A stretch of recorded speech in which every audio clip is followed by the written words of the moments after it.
Bom dia, meus irmãos. Eu gostaria que você abrisse sua Bíblia lá no livro do profeta Isaías, capítulo 43, de 1 a 4.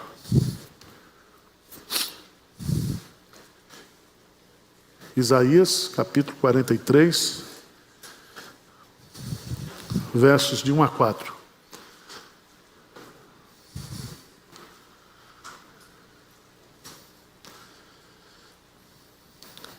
Diz assim: mas agora, assim diz o Senhor, que te criou, ó Jacó, e que te formou, ó Israel. Não temas, porque eu te remi, chamei-te pelo teu nome, tu és meu. Quando passares pelas águas, eu serei contigo. Quando pelos rios, eles não te submergirão. Quando passares pelo fogo, não te queimarás, nem a chama arderá em ti. Porque eu sou o Senhor, teu Deus, o Santo de Israel, o teu Salvador.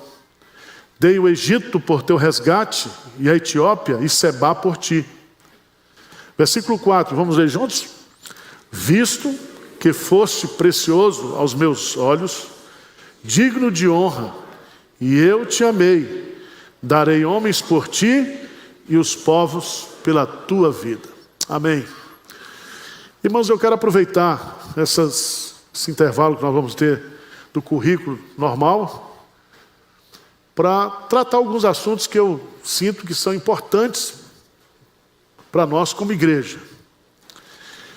E uma das coisas que tem me preocupado assim muito como pastor é muitas vezes a quantidade de crentes hoje dentro da igreja que só criticam a igreja, que só falam mal da igreja. Isso é muito triste. Por quê? Porque ou a gente não está consciente daquilo que nós somos em Cristo Jesus, ou nós não estamos tendo uma compreensão do que é a igreja. Porque até Cristo Jesus voltar, já está profetizado. Nós vamos ter pecado na igreja visível. A igreja, o joio cresce junto com o trigo. Nós vamos ter escândalo. Nós vamos ter decepção com falsos pastores, com falsos ensinos. Isso aí já faz parte, já está avisado.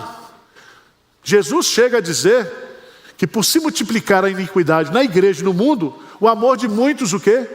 Esfriará. Mas nós não somos os que vão esfriar, não. Nós temos que esquentar. Tá certo? Se você for olhar para os pecados da igreja, se você for olhar para os defeitos da igreja, você desanima. Mas se você olhar para as coisas maravilhosas, extraordinárias, belas, que Deus tem feito na igreja e através da igreja, aí você anima.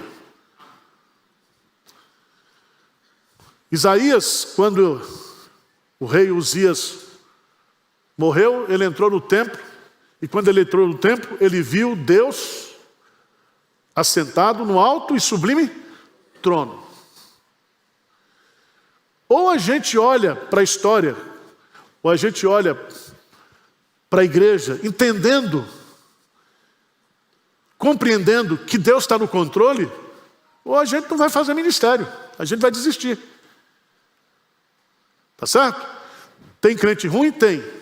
Tem pastor sem vergonha? Tem.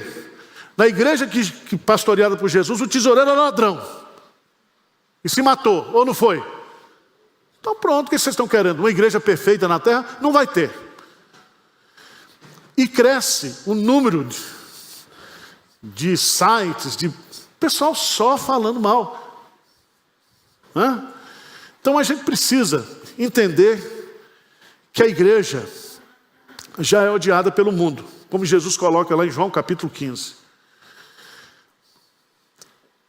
A palavra de Deus diz também que a igreja não pode amar o mundo, no sentido das práticas mundanas. Mas nós temos a convicção plena de que Deus ama a sua igreja. Deus ama o seu povo. Eu queria pegar, antes de entrar no texto aqui de Isaías, queria que você fosse para o livro de Cantares, capítulo 1, ou Cântico dos Cânticos.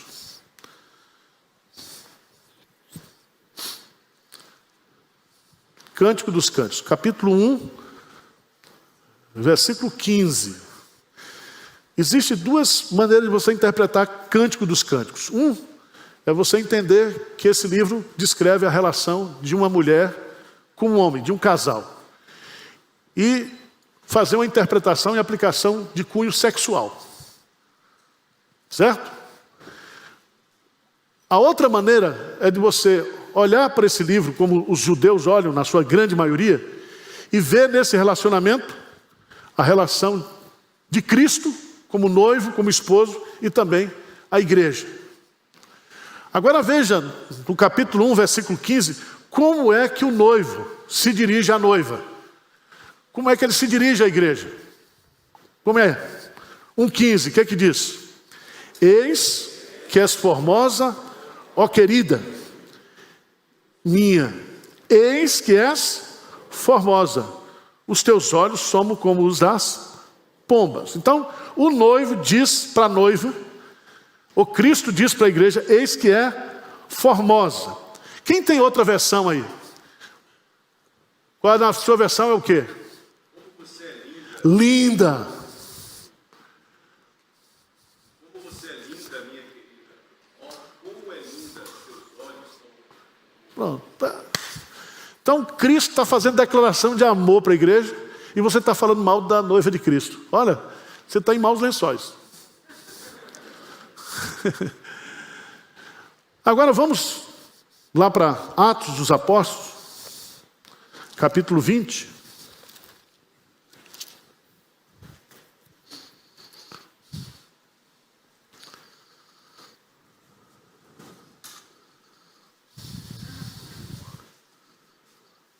Versículo 28. O que é que diz aí? Paulo falando para os presbíteros, para a liderança. Então você que é presbítero, você que é líder da igreja, para de falar mal da igreja. Certo? Atos 20, versículo 28. Vamos ver o que diz? Atendei por vós e por todo o rebanho, sobre o qual o Espírito Santo vos constituiu bispos, para pastoreardes a igreja de Deus, a qual ele comprou com o seu próprio sangue. Então a igreja é de Deus, não é minha, não é sua. Nós somos a igreja. E essa igreja foi comprada pelo precioso sangue de Jesus. Amém? Vamos para Efésios capítulo 5, por favor.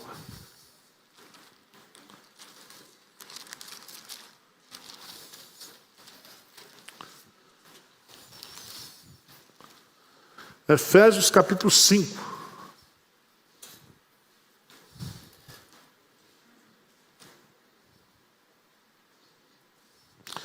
Veja, por favor, no versículo 25 a 27. Efésios, capítulo 5, 25 a 27. Vamos ler juntos? Maridos, amai vossa mulher, como também Cristo amou, e a si mesmo se entregou por ela, para que a santificasse, tendo-a purificado por meio da lavagem de água pela palavra, para a apresentar a si mesmo, igreja gloriosa, sem mácula, nem ruga, nem coisa semelhante, porém santa e sem defeito. Então veja bem, enquanto todas as coisas estão piorando, a igreja está o quê? Melhorando. Deus está trabalhando na sua igreja, conformando os seus filhos à imagem de Jesus. E um dia ele vai apresentar essa igreja de forma perfeita, de forma gloriosa, sem defeito nenhum. Agora, enquanto nós estivermos aqui, vai ter defeito, vai ter problema, vai ter escândalo, vai ter pecado. Teve um irmão essa semana que me mandou uma mensagem dizendo: pastor presbiteriano agora anda armado? Eu falei: você não tem o que fazer não, meu irmão? Só porque aconteceu um incidente de um pastor que estava com revólver, ele era militar, disparou lá, ele acha... Eu não uso revólver, nem pastor Hernandes, nem ninguém. Pelo menos os pastores aqui da igreja, eu nunca vi ninguém com revólver aqui. Mas vamos lá. Esse texto de Isaías, capítulo 43, que nós lemos, eu queria que você ficasse no versículo 4. Deus, ele vai declarar aqui que o povo dele, que a igreja dele, é um povo precioso. Precioso. A igreja, ela é preciosa aos olhos de Deus, aos olhos de Jesus. Certo? Então, você, só o fato de você ser crente, fazer parte dessa família, você é precioso. Diz amém aí, meu irmão. Vê se melhora essa autoestima, tá? O pessoal está traumatizado com a teologia da prosperidade, que você é filho do rei, não sei o que do rei, que a gente não pode nem mais falar alguma coisa positiva, né? Mas liberte-se dos traumas do passado, né? Você é precioso, como diz aquele cântico, você é feito ouro de Ofir, né? Então, é assim que Deus nos vê. É assim que Deus nos vê. O que causa alegria no céu? Hein? É quando o crente dá uma oferta? É quando um pecador o quê? Se arrepende. A festa nos céus. Porque quando um pecador se arrepende, é mais um integrante da igreja que está sendo recebido. Agora veja aí no versículo 4 de Isaías 43. Deixa aberto aí. Diz assim: visto que foste o quê? Precioso aos meus olhos, digno de honra, e eu te amei. Darei homens por ti e os povos pela tua vida. Amém. Então, pare de falar mal da igreja. Olhe para a igreja como Deus olha, como Jesus olha. E entenda que a igreja, ela é preciosa. Amém? Então, a partir daí, nós vamos estudar o texto de Isaías. Quais são as provas, quais são os argumentos que eu tenho para dizer que a igreja é preciosa? Então, não tem esse negócio de igreja rica, igreja pobre, igreja pequena, igreja grande, porque a igreja é um corpo. Você tem congregações pequenas. Você tem igrejas em certos lugares que têm uma arrecadação maior do que a outra. Mas isso não significa que aquela igreja que está lá, um bairrozinho, numa favela, ela seja menos importante, menos preciosa aos olhos de Deus. Estão entendendo? A igreja é preciosa, porque o povo de Deus é precioso. Esse adjetivo precioso na Bíblia, ele é usado exclusivamente para algumas coisas. Lá em Pedro, primeira carta de Pedro, fala que o sangue de Jesus é precioso. Que nós não fomos resgatados nem por prata, nem por ouro, mas pelo precioso sangue de Jesus. Então, o sangue de Jesus é precioso. A vida que foi derramada por Jesus é preciosa. Pedro chega a dizer também que a fé é preciosa. A fé é preciosa. Por isso que a fé, ela é depurada como ouro. Ela vai sendo purificada. Ela é preciosa. A Bíblia fala também, no Salmo 139, que preciosos são os pensamentos de Deus. A palavra de Deus é preciosa. E aqui nesse texto, é Deus que está dizendo: visto que foste precioso aos meus olhos. Por favor, dá um pulinho lá no livro do profeta Malaquias. Malaquias, o último profeta do Antigo Testamento. Malaquias.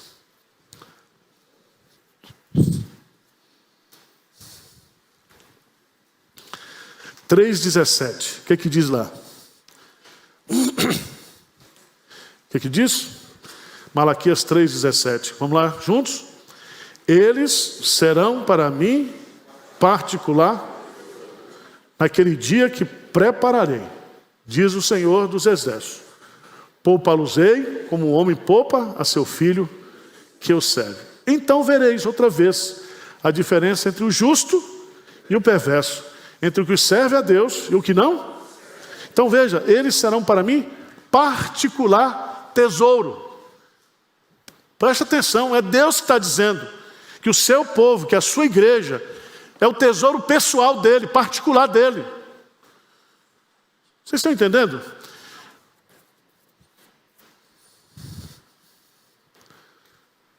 Isaías, capítulo 43, versículo 4.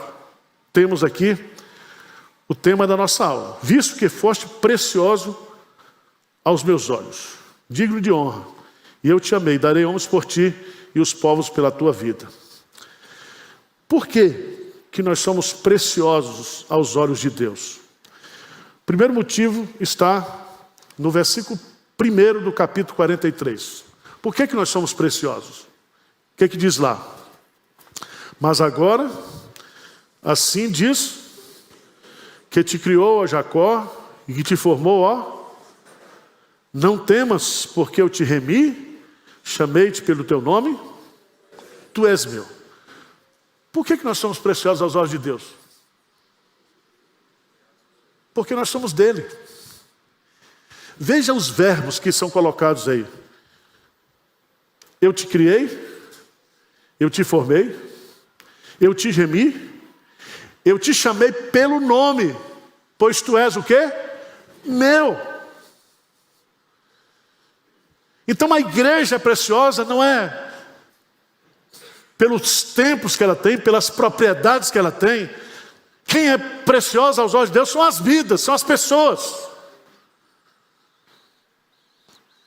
E aí não existe crente melhor do que o outro. Existe? Nós, quando pegamos um irmão assim mais pobre, a gente chama ele de irmãozinho. Isso é uma esculhambação. O irmãozinho, não. Todos nós somos irmãos. Você acha que na igreja existe uma fé de segunda mão? Assim, vamos lá para Pedro.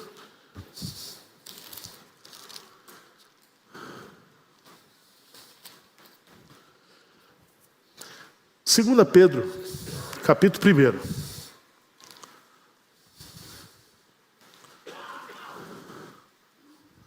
Lê comigo 1:1. Capítulo 1, versículo 1. Lê comigo aí, o que diz? Simão Pedro, servo e apóstolo de Jesus Cristo, aos que conosco obtiveram fé igualmente preciosa, na justiça do nosso Deus e Salvador Jesus Cristo. Veja a exegese do texto. Pedro está dizendo que todos nós, e ele coloca aos que conosco obtiveram, porque a fé é um dom de Deus, igualmente o quê? Preciosa. Então a fé dos apóstolos é a mesma fé que eu e você tem. Entendeu? Não existe uma fé de segunda qualidade. Não é ouro de 14, 16, 18, não é isso. A fé, ela é preciosa para todos nós. Por isso, irmãos, presta atenção, quando a gente lê livro dos Atos dos Apóstolos, né, a gente vê aquelas coisas acontecendo. Aí você fica assim meio, falei, mas eu queria ter essa fé aqui, né? Mas a sua fé, ela é igualmente preciosa. Vocês estão entendendo ou não? Então sai desse casulo de complexo, de achar que você é menos crente, mais crente. Não, a fé é uma só. Se você tem a fé salvadora, a sua fé é a mesma de Paulo, de João, de qualquer crente. E todos aqueles que se converterão até Jesus voltar, receberão essa mesma fé. Há uma só fé, um só batismo, um só Senhor, um só Deus, Pai de todos.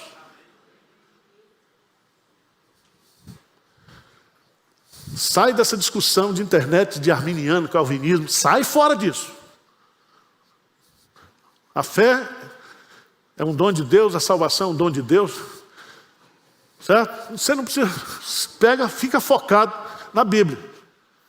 Na Bíblia. Não tem apóstolo mais hoje também, tá? Apóstolo bom é apóstolo morto. Os que estão vivos não são apóstolos. Porque os apóstolos foram só os 12. Mesmo Judas, que não prestou, ele foi apóstolo. Porque ele foi escolhido por Cristo. Ele foi testemunha da ressurreição. Então, esses apóstolos que tem hoje aí, é títulos eclesiásticos para muitas vezes aparentar superioridade espiritual. Mas Pedro está dizendo que a fé dele, de Pedro, o homem que participou do Pentecostes, o homem que foi um dos pilares da igreja, está dizendo, a minha fé, a fé que nós temos, que nós obtivemos, fé igualmente preciosa. Igualmente preciosa. Amém? Então vamos voltar lá para Pedro, para Isaías. Por que nós somos preciosos aos olhos de Deus? Porque foi Deus que nos fez, nos criou. Preguei a semana passada aqui sobre aborto, Salmo 139. Deus nos fez de forma assombrosamente maravilhosa. E todos os nossos dias foram colocados lá. Ele nos teceu. Já pensou nisso? Deus como um tecelão? Aquele que pega os fios e cruza os fios e dá essa coisa bonita ali, ó, a porta. É. Bonitão. Deve ter dado um trabalho danado, porque isso esperneava, né? E Deus vai ali, tecendo a gente, construindo a gente. Tá certo? Nós somos preciosos aos olhos de Deus porque nós somos feitos por Deus. E o texto diz aqui que te criou, ó Jacó, e te formou, ó Israel. Deus criou a Jacó, nação defeituosa. Deus formou a Israel através de um novo nascimento. Porque Jacó era trapaceiro, como nós éramos. Mas um dia nós cruzamos o vale do Jaboque. E o Senhor mudou a nossa vida. E agora nós somos Israel de Deus. Agora, vamos lá para Efésios, por favor. Capítulo 2.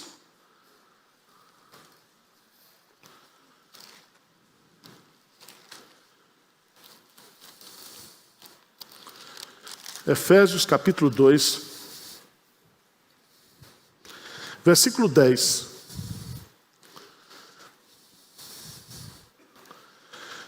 O que diz aí? Pois somos feitura dele, criados em Cristo Jesus para as boas obras, as quais Deus de antemão preparou para que andássemos nelas. Então, pela graça nós somos salvos. E quando nós somos salvos, nós nos tornamos uma nova criatura. E Paulo chama essa nova criatura, somos feituras dele, significa que não fomos nós que nos fizemos, nós recebemos a ação de ser feitos. A palavra no grego aí, sabe qual é? Poesia. Poema. Você já pensou nisso? Olha para o seu irmão e diz, meu irmão, você é um poema de Cristo. Ah, que coisa maravilhosa. Tem lá também que você foi a coisa louca que Deus escolheu desse mundo. Também tem. Né? Mas, irmãos, a gente precisa redescobrir o que a Bíblia diz o que nós somos. Não é o que eu quero ser. Não é o que eu digo que eu sou. É o que a Bíblia diz. Tá certo? Às vezes, aquele texto assombrosamente maravilhoso, tem gente que parece assombração mesmo, né? Mas não é. Você acha que para Deus tem filho feio? Nós é que criamos esses padrões. E quando você chegar lá no céu e que receber o corpo ressurreto, você vai pesar quantos quilos? Hein? Será que vai ter gordinho lá? Zarolho, assim, feito eu? Eu acho que não vai ter não, vamos ser perfeitos. Porque nós valemos para Deus não no valor que nós temos, mas no que Ele nos dá. É o valor atribuído. Ele diz, precioso fosse aos meus olhos. Aos olhos do mundo vocês não são preciosos.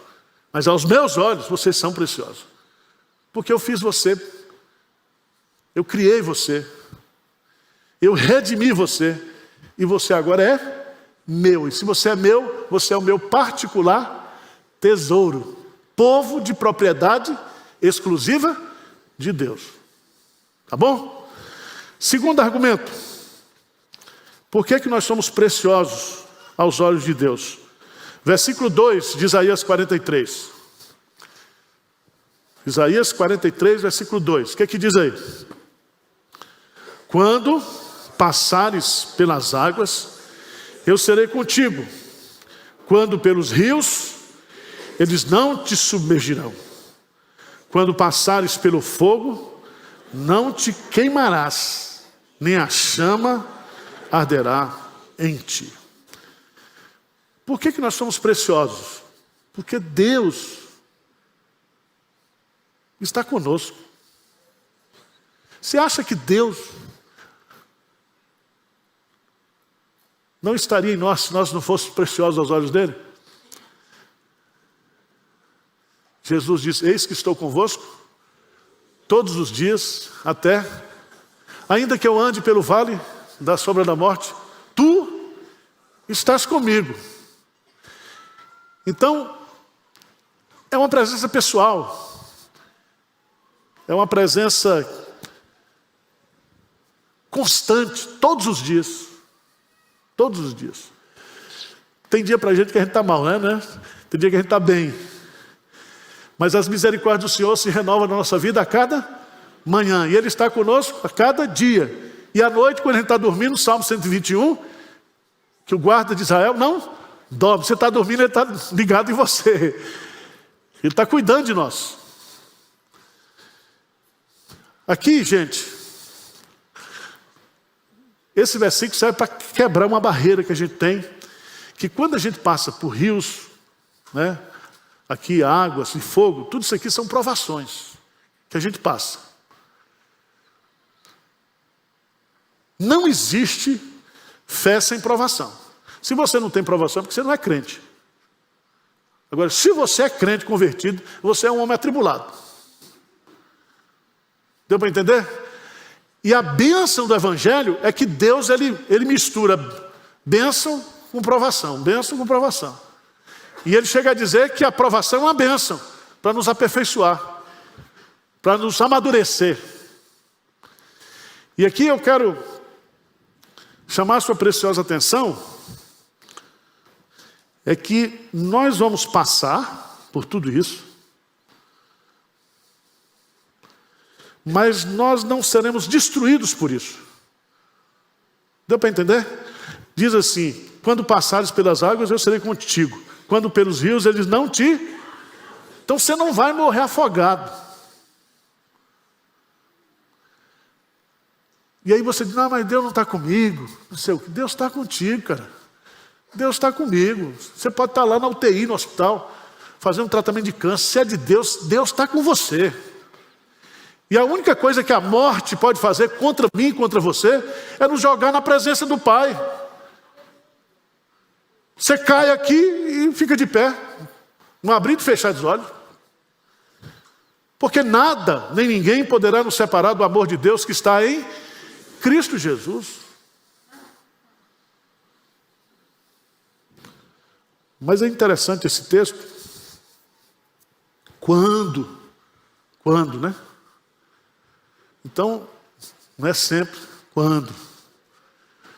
Sempre depois de um mar, tem umas palmeiras.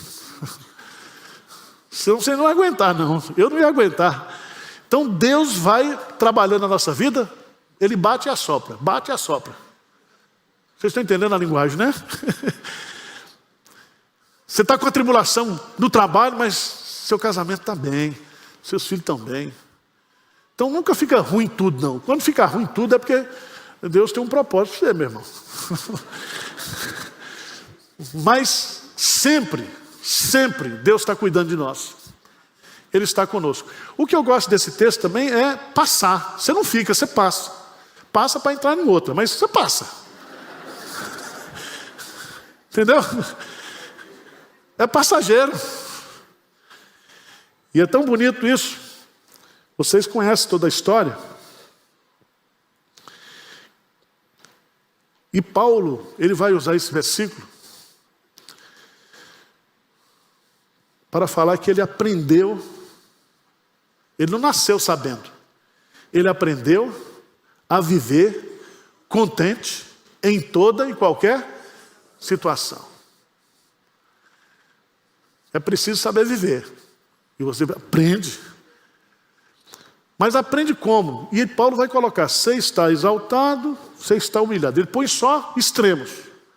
Mas ele diz, tudo posso naquele que me fortalece. Então esse versículo não é só para as coisas boas não, gente. Para as coisas ruins. Você está passando por uma provação, por uma tribulação. Aí você diz assim, tudo posso naquele que me fortalece. Eu vou sair dessa. Deu para entender? Porque tem gente que só recita esse versículo nos triunfos. Não. Aprendi a viver contente em toda e qualquer situação. Tudo posso naquele que me fortalece. Amém? Amém? Meus irmãos, depois de terminar esse estudo, se eu pegar algum crente reclamando aqui, eu vou pedir a sua promoção para os tabernáculos celestiais.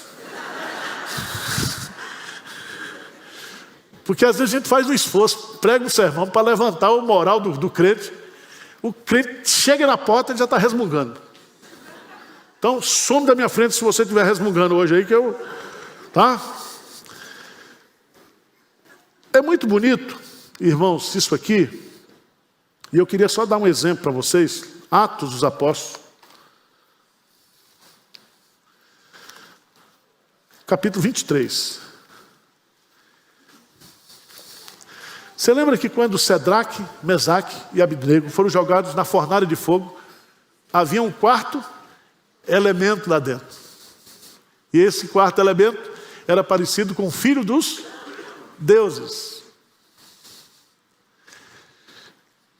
Eu fico assim, sou eu, tá? Quando eu estou passando por assim, cadê o senhor? Se manifesta, poxa, me ajuda.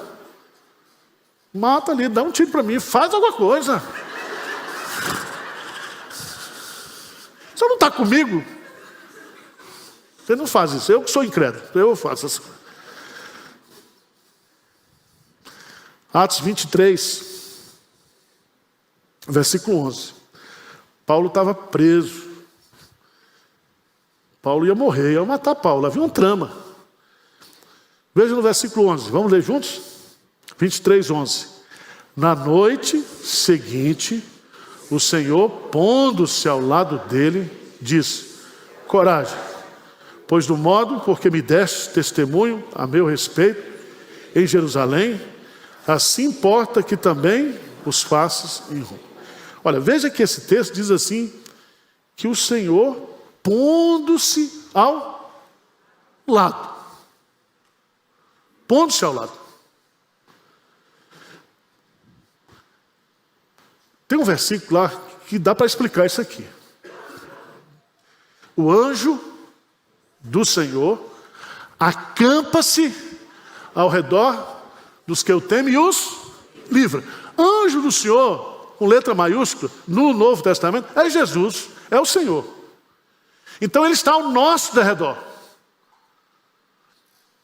Está conosco. Ou seja, companheiro. Por isso que vem a palavra consolador. O que é a palavra consolador? Aquele que está do lado. Aquele para lhe segurar, para lhe sustentar.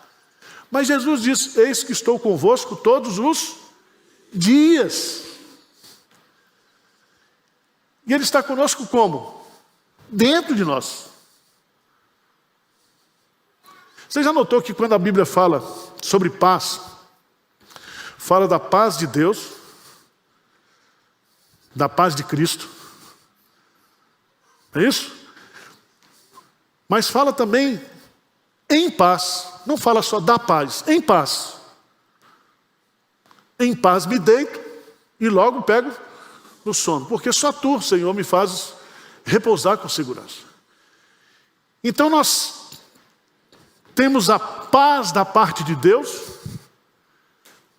mas nós temos a paz em Deus, porque Ele está dentro de nós. Deu para entender? Para você entender aqui, Isaías, eu estarei com você. Eu estarei com você. Em tudo que você passar, porque você é precioso para mim. Eu não abandonarei você jamais. Veja no capítulo de Isaías 41, versículo 10. Tem os 5 pontos do calvinismo, aqui tem os 5 pontos do encorajamento. Isaías 41, 10. Lê comigo aí. O que diz aí? Não temas, porque eu sou contigo. Não te assombres, porque eu sou teu Deus. Eu te fortaleço e te ajudo e te sustento com a minha destra fiel. Presta atenção que aqui tem uma ordem. Ele diz, não temas e não te assombres. Então o crente não pode ficar assombrado. Salmo 112 diz que o coração do crente não teme receber notícias ruins. Então você está proibido de assistir televisão, porque só tem notícia ruim. Por isso que eu não estou assistindo mais. Então, aqui no texto, ele vai dar 5 razões para eu não viver com medo, assombrado. Quais são as 5 razões? Está aí. Primeiro, porque eu sou contigo. Se Deus é por nós, quem? Segundo, porque eu sou o teu Deus. Eu sou o teu Deus, ou seja, o Deus que você tem é o único que existe, é o maior de todos. É o Deus vivo e verdadeiro, o Deus pessoal, o Deus da aliança, o Deus das promessas, o Deus de toda graça, o Deus de toda misericórdia. Ele é o nosso Deus. Terceiro argumento, veja no texto. Eu te fortaleço. Os que esperam no Senhor renovarão as suas forças. O Senhor, lembra que Paulo escreve para Timóteo? Timóteo, meu filho, fortifica-te na graça que há em Cristo Jesus. Então, nós temos que tomar calcigenol da graça. É isso? Emulsão Scott, graça. Você toma ali. A graça traz o quê? Fortalecimento. E quem nos trouxe a graça? Jesus. E Ele está conosco. Mas Ele vai usar um quarto argumento. O que Ele diz lá? Eu sou contigo, eu sou o teu Deus, eu te fortaleço e eu te ajudo. Sabe o que é ajudar aqui? É um termo auxiliadora. Quando Deus criou a mulher, botou esse verbo auxiliar. Ajudo. Fiz para ti uma ajudadora, uma companheira, um companheiro, para dividir o fardo, para aguentar as pressões. Eu te ajudo. Eu te ajudo. Veja lá, no versículo 13 de Isaías 41, 13, o que diz? Porque eu sou o Senhor teu Deus. Te tomo pela tua mão direita e te digo, não temas, que eu te ajudo. Sabe menino quando está começando a andar, o pai segura pela mão. O bicho tropeça, cai, mas o pai não larga. Está seguro. Está seguro. Quinto motivo, Isaías 41, 10. Não, quarto, e te sustento, quinto, e te sustento com a minha destra, o quê? Fiel. Sabe o que é sustentar aqui? É como se ele segurasse as nossas pernas assim, pegasse assim, quando você começa a tremer, né? Você fica com dor de barriga, com medo da situação. Então ele segura você, ele sustenta você. Para você não cair. Ele dá estabilidade para você. Então, não temas e nem te assombres. Vamos para Isaías capítulo 43.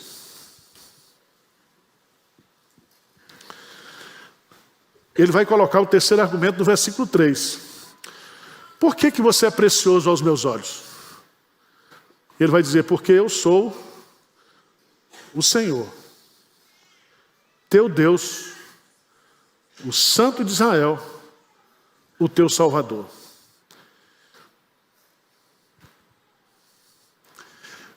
Cada nome de Deus aqui tem um significado.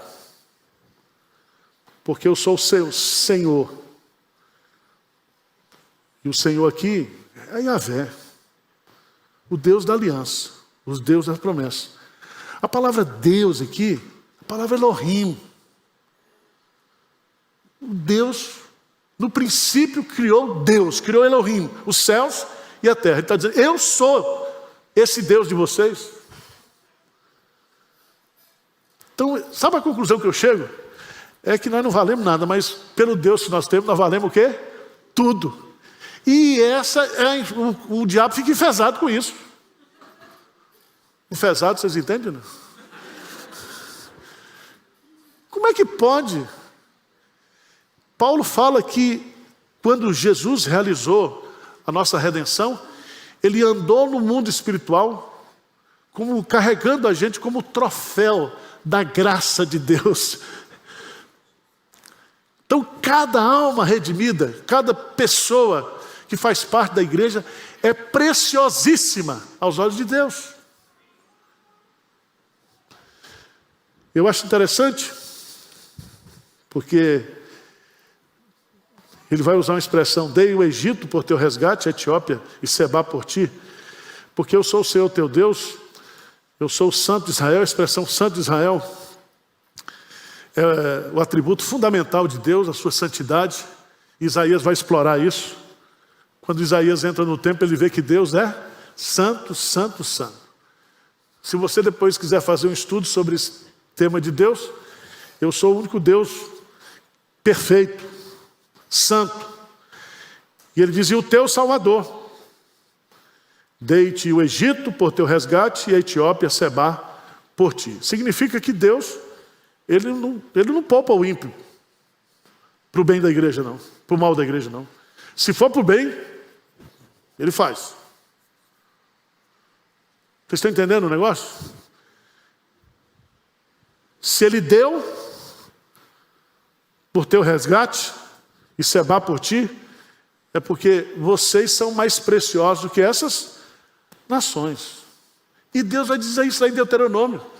De todos os povos da terra, vocês eu escolhi. Vamos dar uma olhadinha rapidamente. Êxodo 19. Êxodo 19.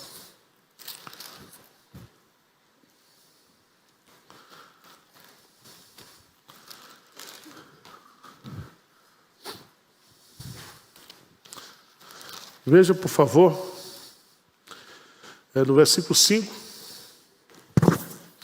Agora, pois, se diligentemente ouvirdes a minha voz e guardardes a minha aliança, então sereis a minha propriedade, o quê? Peculiar dentre todos os povos, porque toda a terra é minha. Vós me sereis reino de sacerdotes e nação santa. São estas as palavras que falarás aos filhos de Israel. Então, irmãos, hoje a igreja não é mais uma nação. A igreja reúne, ou é um reino de pessoas de todas as tribos, línguas e nações. O Israel de Deus agora é composto por judeus, crentes e gentios convertidos. Tá certo? Mas por fim, eu queria terminar versículo 10 do capítulo 43. Eu queria que você entendesse por que você é precioso para Deus. Porque Ele criou você, porque Ele está com você, porque Ele é o Deus de vocês, nosso Deus. Mas no versículo 10, nós somos preciosos porque nós somos as testemunhas de Deus. Um ímpio, um incrédulo, não pode testemunhar de Deus. Pode? Ele vai testemunhar de quem ele não conhece? O que é a vida eterna? A vida eterna é conhecer a Deus como o único Deus. E a Jesus Cristo, a quem enviaste, está lá em Jesus dá a explicação do que é. Quem tem um filho tem a vida, quem não tem um filho Não tem a vida. E a vida está em Jesus. Então, se você tem Jesus, se você é uma pessoa convertida, você pode testemunhar. Testemunhar o que você sabe, o que você viu, o que você o quê? Experimentou. Davi diz: vinde e vos contarei o bem que ele tem feito para a minha alma. E aqui eu queria chamar a sua preciosa atenção, porque Deus diz assim: vós sois as minhas testemunhas, diz o Senhor. Não é o profeta que está dizendo, é o Senhor. Vós sois minhas testemunhas. O meu servo a quem escolhi. Para quê, gente? Saibais, creiais e entendais. Tudo verbo para gente inteligente, tá? Os verbos são todos cognitivos. Tá certo? Saibais, creiais e entendais que eu sou o mesmo, e que antes de mim Deus nenhum se formou, e depois de mim nenhum haverá. Então, nós somos povo de Deus para testemunhar quem é esse Deus. Amém? Então, como é que Deus é conhecido? Através do testemunho da igreja. Você diz, tem testemunho ruim? Tem. Aí daquele, por meio do qual virá o quê? Um escândalo. Agora, irmãos, lembra quando Sansão estava no arraial dos filisteus, cego, amarrado, e o inferno fazendo festa, um crente. Só porque o crente estava derrotado, derrubado. Então, ó, crente mesmo estando derrotado, derrubado, é crente. O desgramado, ele ainda tem a bênção de Deus. Lembra do ladrão na cruz? O desgramado passou a vida inteira roubando, fazendo o que era mal. Na hora de morrer, morre do lado de Jesus e é salvo. Pensa um negócio. Não deu dízimo, não cantou no coral, não foi batizado, não fez profissão de fé. Hoje mesmo estarás comigo no paraíso. E o Senhor, ralando do jeito que eu estou aqui, alivia. Não é assim? Mas toma cuidado, que os últimos serão o quê? Os primeiros. Então, o que eu acho interessante é que para a gente testemunhar, a gente tem que saber quem é Deus. A pior coisa é você dar um testemunho falso. Você testemunhar de quem você não sabe, de quem você não conhece, de quem você não entende. Então você tem que estudar. Quem é Deus? O povo que conhece o seu Deus é um povo forte e ativo. Então eu preciso, para testemunhar, eu preciso conhecer, entender. Mas não somente isso. Veja lá no versículo 11, ele diz assim: eu sou o Senhor e fora de mim não há Salvador. Então, eu quero que vocês saibam quem eu sou, mas eu quero que vocês saibam também que eu sou o único Redentor. E veja no versículo 12 que ele explica de novo. Ele diz: eu anunciei salvação, realizei-a e a fiz ouvir. Deus estranho não houve entre vós, pois vós sois as minhas testemunhas, diz o Senhor, eu sou Deus. Lembra de Mateus 5? Né? Diz que as nossas boas obras devem brilhar diante dos homens para que o nome de Deus possa ser o quê? Glorificado. Eu e você temos a responsabilidade de sermos uma testemunha de quem Deus é, de tudo que Deus faz, principalmente testemunha da salvação. Só pode dizer o que é salvação quem experimentou salvação. Só pode dizer o que é uma vida com Jesus quem leva uma vida com Jesus. Tá certo? Então tem que entender isso. Por isso nós somos preciosos.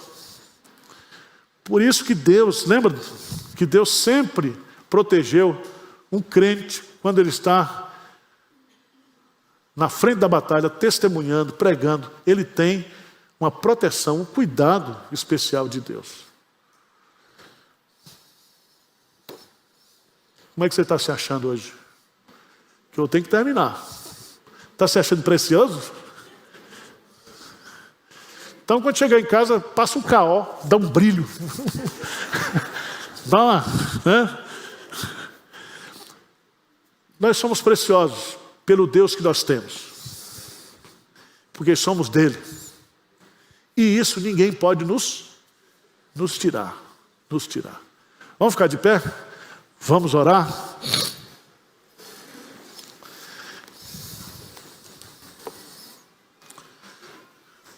Quem está desanimado aqui, levanta a mão para ver. Ninguém. Benção, hein? Senhor Deus, nós estamos aqui, não porque queremos, não porque somos mais crentes, mais consagrados, mais santos. Nós estamos aqui porque o Senhor nos chamou, o Senhor nos escolheu. O nosso desejo era para o pecado, as nossas inclinações para o mal, mas o Senhor mudou a nossa vida. O Senhor mudou a nossa história. O Senhor se auto-revelou a nós, nós conhecemos a Ti, nós conhecemos o Senhor.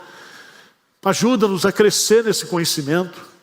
Ajuda-nos, ó Deus, a ter uma visão pessoal, à luz da Tua palavra. Que não haja soberba no nosso coração, mas que não haja também, ó Deus, pequenez, que não haja, Deus, falsa humildade, que nós possamos nos enxergar como o Senhor nos enxerga, Senhor. Trabalha a nossa autoestima, trabalha, ó Deus, dando-nos essa ousadia de falar, de testemunhar quem é o Senhor, o que o Senhor fez, o que o Senhor tem feito na nossa vida. Pai, dá-nos o poder do Espírito Santo, encha-nos com o Teu Santo Espírito, para que nós possamos pregar a Tua palavra com intrepidez, com ousadia, levando a boa nova do Evangelho àqueles que estão perdidos. Cuida de cada um aqui, sara o coração de cada um, as feridas, as mágoas, as tristezas, as decepções com o pastor, com a igreja, com o irmão. Limpa tudo, Senhor. Limpa-nos, purifica-nos. Que essas coisas pequenas não venham criar raiz de amargura no nosso coração, nem de tristeza, nem de argumentos satânicos para a gente não se consagrar mais, não Te servir mais, não Te adorar com mais fervor. Faz isso, Senhor, nesta manhã. Nós oramos humildemente, em nome de Jesus. Amém, Senhor.